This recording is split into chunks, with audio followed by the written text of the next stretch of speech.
नमस्कार दोस्तों। इस वीडियो में हम लोग डिस्कशन करने वाले हैं कुछ मोनोपोली कंपनी की। लेकिन डिस्कशन स्टार्ट करने से पहले कुछ बेसिक सी बातें हैं जो क्लियर करना बहुत ही ज़्यादा ज़रूरी है। जैसे कि बहुत सारे लोगों को ऐसा लगता है मोनोपोली मीन्स मल्टीबैगर, लेकिन ऐसा कुछ भी नहीं होता है।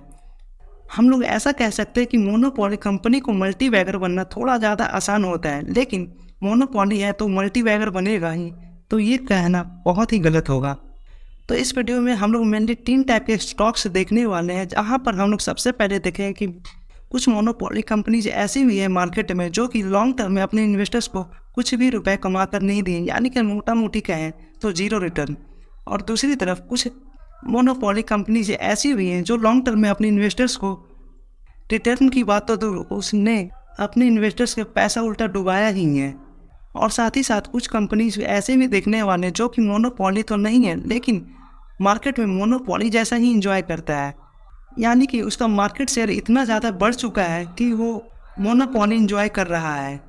तो चलिए सबसे पहले MCX से शुरुआत करते हैं। तो MCX का अगर आप लोग मैक्स का चार्ट देखें तो मैक्स के चार्ट में आप लोग क्लियरली देख सकते हैं कि ये कंपनी जो लिस्टेड है वो 2012 से है, और 2012 में सपोर्ट है इसी पॉइंट पे किसी ने इन्वेस्टमेंट करके इस कंपनी को भूल गया हो तो उस कंपनी का रिटर्न आज क्या हो, मात्र 8% का रिटर्न।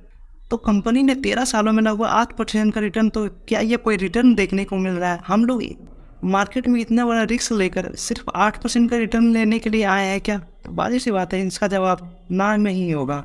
अगर कोई कंपनी मोनोपोली है तो उसमें इन्वेस्टमेंट करके सो जाए तो ये भूल कभी भी नहीं करना है। तो चलिए दूसरी कंपनी की तरफ बढ़ते, कोल इंडिया, जिसने अपने इन्वेस्टर्स को मैच में पैसे डुबाया ही है। तो जैसा कि आप लोग देख सकते हैं ये कंपनी 2010 में लिस्टेड है और करेंट टाइम में ये लगभग 33% का नेगेटिव रिटर्न दिया है। अगर कोल इंडिया की ही बात करें तो ये एक निफ्टी 50 वाला स्टॉक है और मैच में लगभग 33% का नेगेटिव रिटर्न अपने इन्वेस्टर्स को दिया है। और ये स्टॉक तो वह स्टॉक है जो 100% मोनोपोली इंजॉय करता है। तो इन दोनों कंपनी से तो आप लोग को ये क्लियर हो जाना चाहिए कि मोनोपोली मींस मल्टीबैगर ऐसा कभी नहीं होता है। तो चलिए कुछ बेहतरीन कंपनीज को भी देख लिया जाए। तो सबसे पहले है IRCTC। लेकिन इस कंपनी में इन्वेस्ट करने से पहले आप लोग को ये ज़रूर फोकस में रखना होगा कि इस कंपनी में गवर्नमेंट का इन्वॉल्वमेंट कुछ ज़्यादा ही देखने को मिलता है। और जिस कंपनी में गवर्नमेंट का इन्वॉल्वमेंट होता है तो उस सभी कंपनी में अगर आप लोग चाहो तो इग्नोर भी कर सकते हो, अगर फिर भी इन्वेस्ट करने का मन है तो एक इसमें वेटेज जो होगा वो एक स्मॉल कैप मिड कैप जितनी ही वेटेज देना उचित रहेगा। मार्केट में बहुत सारे लोग ऐसे भी हैं जिसमें गवर्नमेंट कंपनीज में लोग इन्वेस्ट करना पसंद नहीं करते हैं। तो शायद आप में से भी कुछ लोग ऐसे होंगे जो इस रूल को प्रेफर करते हैं, गवर्नमेंट कंपनी में इन्वेस्ट करने से बिल्कुल दूरी रखते हैं। लेकिन जिन लोगों को पसंद है गवर्नमेंट कंपनीज, तो उन लोगों को मैं बस इतना ही कहूँगा कि इसमें वेटेज उतना ही दें जितना एक स्मॉल कैप मिड कैप में देते हैं। तो चलिए अगली कंपनी जो कि काफ़ी बेहतरीन है, लेकिन कंपनी टॉप से करंट टाइम में लगभग 50% तक टूट चुकी है। तो 5 सालों में इस कंपनी ने अपने इन्वेस्टर्स को लगभग 200% का रिटर्न ला कर दिया है। तो IEX एक ऐसी कंपनी है जिसमें रिटर्न बढ़ने की सबसे ज़्यादा पॉसिबिलिटी तब होती है जब मार्केट में जब जितना ज़्यादा गर्मी पड़ेगी ये स्टॉक उतना ही ज़्यादा रिटर्न देने वाला है। तो ये स्टॉक थोड़ा सीजनल स्टॉक जैसा देखने को मिलता है। ठंडी में ये स्टॉक थोड़ी ज़्यादा पिटाई होती है और गर्मी आएगी तो इस स्टॉक में थोड़ी हरियाली देखने को मिलती है, क्योंकि गर्मी में एनर्जी की डिमांड बढ़ जाती है और एनर्जी की डिमांड बढ़ेगी तो इस कंपनी को बहुत ही ज़्यादा फ़ायदा होता है। फिर अगली कंपनी HAL। तो इस कंपनी ने अपने इन्वेस्टर्स को 5 सालों में लगभग 166% का रिटर्न ला कर दिया है। लेकिन अगर आप लोग ध्यान से देखें तो ये कंपनी लगभग 2020 से चलना शुरू हुई है और ये अभी तक कंटिन्यूस अंधाधुंध दौड़ती ही जा रही है। और इस कंपनी का अगर आप लोग PE देखें तो मात्र 16 का PE देखने को मिल रहा है। तो कंपनी का वैल्यूएशन वाइज काफ़ी ज़्यादा सस्ता देखने को मिलता है। लेकिन जिस दिन इस कंपनी को किसी कंट्री के तरफ से एक डील मिलते हुए देखने को मिल गई, यानी कि फाइटर जेट की डील मिलते हुए देखने को मिल गई, तब इस कंपनी में बिल्कुल आग लग जाएगी, यानी कि ये कंपनी उस दिन रॉकेट की रफ्तार से भागने वाली है। इस कंपनी को इंतजार है बस एक डील का, लेकिन वो डील आज नहीं तो कल मिलेगी ही मिलेगी। फिर अगली कंपनी BSE और CDSL। तो एक ऐसी कंपनी है जो कि बुल रन में तो बहुत अच्छा रिटर्न लाकर अपने इन्वेस्टर्स को देती है, लेकिन जब इन दोनों कंपनी में बेयर रन आएगी तो बेयर रन में ये दोनों कंपनियां उतनी ही ज़्यादा पिटने वाली है। जैसा कि 5 सालों के चार्ट पर देखें तो ये कंपनी करेंट टाइम में लगभग 40% तक करेक्ट हो चुका है।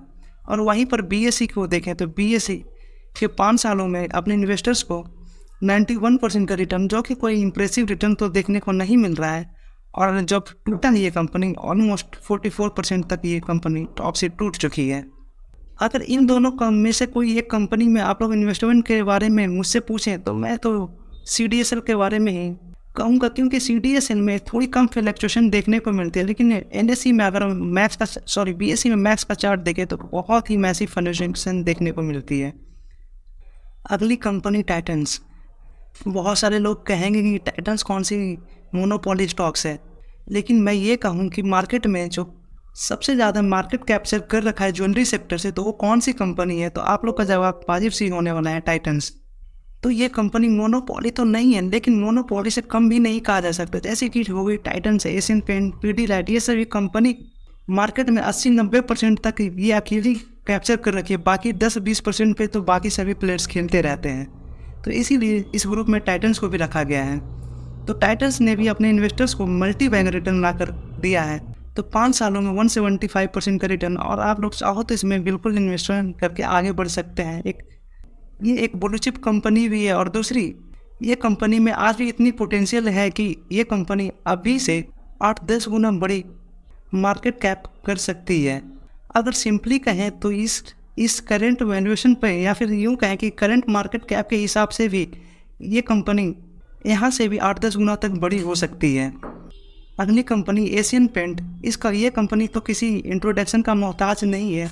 इस कंपनी ने भी 5 सालों में अपने इन्वेस्टर्स को 150% का रिटर्न ला कर दिया है। और फिर नेक्स्ट कंपनी पीडीलाइट। ये कंपनी इतनी बड़ी हो चुकी है कि इस कंपनी के प्रोडक्ट्स को लोग इसके नाम से ही बुलाते हैं। शायद आप लोग नहीं समझे होंगे। शायद आप लोग कभी गम लाने गए हो, तो गम लाने जाते हैं तो आप लोग मार्केट में क्या कहते हैं? फेविकॉल दीजिए। तो गम का नाम बदलकर ये फेविकॉल हो चुका। और फेविकॉल किसकी है? तो फेविकॉल पीडीलाइट की है। और भी इसके प्रोडक्ट्स हैं जैसे कि डॉक्टर फिक्सिट। तो ये प्रोडक्ट भी मार्केट में बिल्कुल 100% मोनोपोली इंजॉय करती है। तो पीडीलाइट की तरफ से बहुत सारे ऐसे प्रोडक्ट मार्केट में देखने को मिलते हैं जो मार्केट में मोनोपोली इंजॉय करती है। और फिर फाइनल प्रोडक्ट वरुण बेवरेजेस, इसे कैसे भूला जा सकता है। 5 सालों में बात करें तो 5 सालों में 600% तक रिटर्न अपने इन्वेस्टर्स को दिया है। और करेंट के टाइम में बात करें तो ये कंपनी भी मार्केट में लिस्टेड मोनोपोली है, लेकिन जब मार्केट से बाहर निकले तो ये कंपनी को तो कंपटीशन मिलता है। जैसे कि रिलायंस की तरफ से इसे कंपटीशन मिलने वाला है।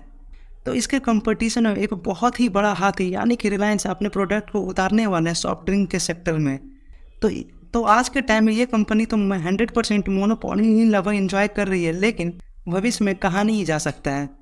और ऐसा ही एक स्टॉक और है जो करंट टाइम में लगभग कहा जाए तो 100% मोनोपोली इंजॉय कर रही है, लेकिन आगे 100% उसके पास नहीं होने वाला है। तो वो है टाटा मोटर्स। तो टाटा मोटर्स का EV सेक्टर करंट टाइम में तो लगभग 100% मोनोपोली इंजॉय कर रहा है, लेकिन हम सभी को पता है कि ये 100% मोनोपोली इसके हाथों में बहुत दिनों तक रहने वाली नहीं है।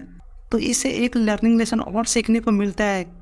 जो स्टॉक आज मोनोपोली इंजॉय कर रहा है, ऐसा कोई ज़रूरी नहीं है कि वो आगे भी सभी दिन तक वो मोनोपोली ही इंजॉय करता रहेगा। और इसी के साथ इस वीडियो को एंड करते हैं। Thank you for watching.